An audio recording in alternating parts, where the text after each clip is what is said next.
Hello viewers, আমি সুকুমার চন্দ্র creative মেশনের video টিউটোরিয়ালে আপনাদের স্বাগতম জানাচ্ছি। আমরা যথারীতি স্কিল ডেভেলপমেন্টের উপর যে কোর্সগুলো বা টিউটোরিয়ালগুলো উপস্থাপন করছি, তো তার মধ্যে গ্রাফিক্স ডিজাইনের অ্যাডোবি ইলাস্ট্রেটর নিয়ে আমরা কাজ করব।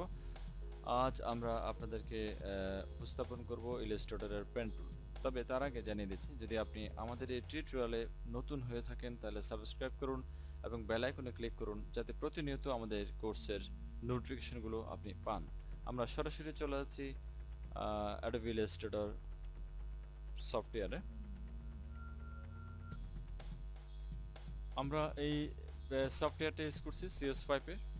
আপনারা যে কোনো ভার্সন ইউজ করতে পারেন, update version, CC version use করতে পারেন, কোনো সমস্যা নেই। তবে আমরা পেন টুল নিয়ে কাজ করছিলাম, বলছিলাম পেন টুল নিয়ে কাজ করবো। আমাদের এখানে পেন টুল দেখতেই পাচ্ছেন, প্রেস করে রাখলাম। প্রেস করাতে আপনার পেন টুল দেখা যাচ্ছে 4 ধরনের পেন টুল আছে। তো প্রথম পেন টুলটা দেখিয়ে দেব, পরেরগুলো আমরা শর্টকাটে দেখিয়ে দেব। পেন টুলটা ভেরি ইম্পর্টেন্ট, কারণ পেন টুল দিয়ে আমরা সমস্ত ড্রয়িংটাকে উপস্থাপন করতে পারবো। যে লোগোটা আপনি হয়তো রেডিমেড পাচ্ছেন না, সেটাকে আপনি ড্র করতে পারবেন। যে ফন্টটা আপনি পাচ্ছেন না, ফন্টের কোনো ভার্সনে ফন্ট পাচ্ছেন না, কিন্তু ফন্টটাকে আপনি পেন টুল দিয়ে ড্র করে করতে পারবেন। রাস্টার গ্রাফিক্সকে ভেক্টর গ্রাফিক্স করা বা ইনডিজাইনে নিয়ে আসা পারফেক্ট টুলস হচ্ছে পেন টুল। তো পেন টুলের প্রথমে আমি সিলেক্ট করলাম প্রথম পেন টুলের ড্রয়িংটা দেখিয়ে দিচ্ছি। আমি যদি পেন টুলটা প্রেস করে নিচের দিকে টান দিই, তাহলে আমি পরবর্তী যে পয়েন্টটা ড্র করব সেই পয়েন্টটাকে আমাকে উপরের দিকে টানতে হবে। তাহলে দেখা যাবে কি যে কিভাবে কার্ভ হবে। আর যদি তা না করি, আমি যদি উপর দিকে টান দিই, তাহলে কি হবে? তাহলে আমার এই ড্রয়িংটা মিলবে না। যেমন ওদিক থেকে কার্ভ হয়ে জোরপূর্বক এদিকে আনতে চাচ্ছি, বা এই ধরনের একটা অবজেক্ট দেখা যাচ্ছে। তারপরে যদি আমরা উপরের দিকে শুরুতেই যদি প্রেস করে উপর দিকে টান দিই, তাহলে পাশে যদি আমরা ড্র করি, তাহলে আমাদের নিচের দিকে টানতে হবে। প্রেস করে নিচের দিকে টানতে হবে, তাহলে এভাবে কার্ভ হবে।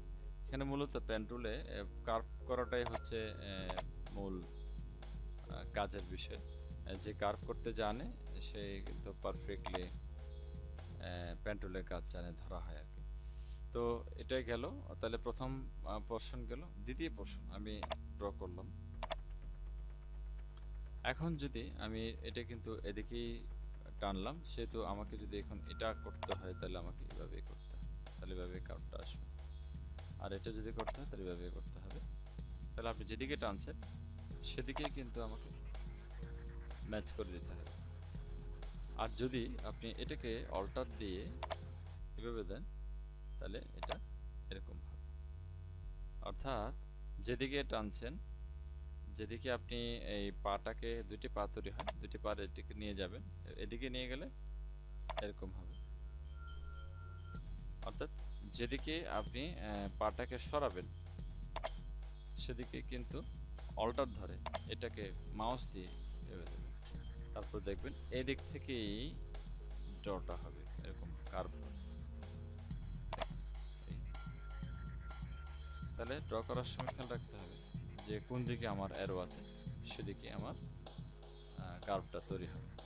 তো এভাবে আপনার পুরো জিনিসটাকে ড্র করতে হবে। যদি আমাদের ড্র করার প্র্যাকটিস করতে হয়, আরেকটা বিষয় আছে, যদি আমরা এভাবে করতে পারি, এভাবে সিলেক্ট করে দুটি পা যখন তৈরি হবে, অল্টার দিয়ে এটাকে কেটে ফেলবো, তখন আপনি যে কোনো জায়গায় এভাবে হোক, এভাবে হোক, আপনার ইচ্ছে মতো আপনি ড্র করতে পারবেন।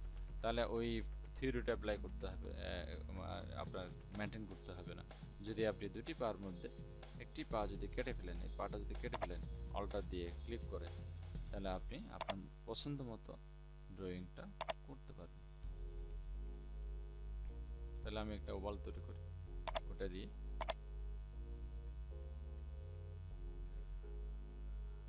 আর যদি এদিক থেকে আমরা ড্র করি, এভাবে ড্র করা যায়। তবে যদি চাই যে অল্টার দিয়ে এটা ক্লিক করে কেটে ফেলবো, আমার মতো আমি ড্র করবো, তাহলে আপনি আপনার মতো ড্র করবেন।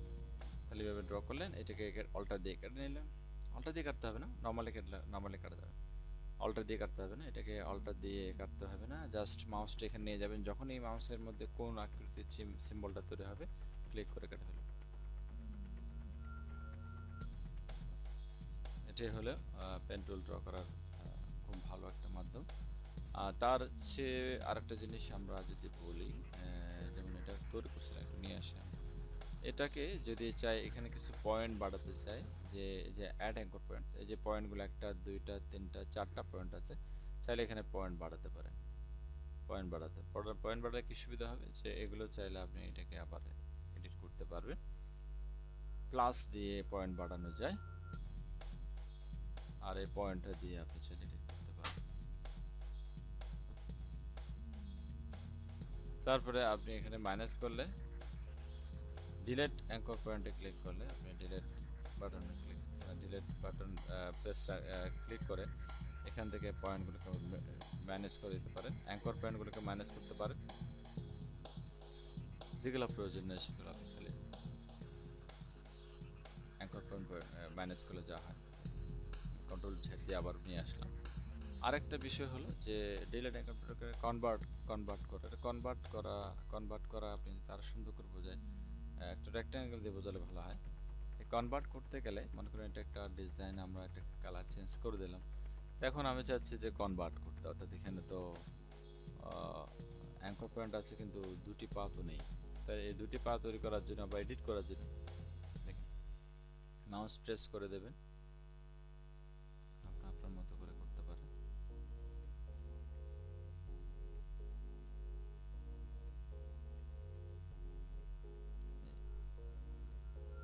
তাহলে এই প্যান টুলের মোটামুটি চারটা টুলে আমরা মোটামুটি দেখিয়ে দিয়েছি।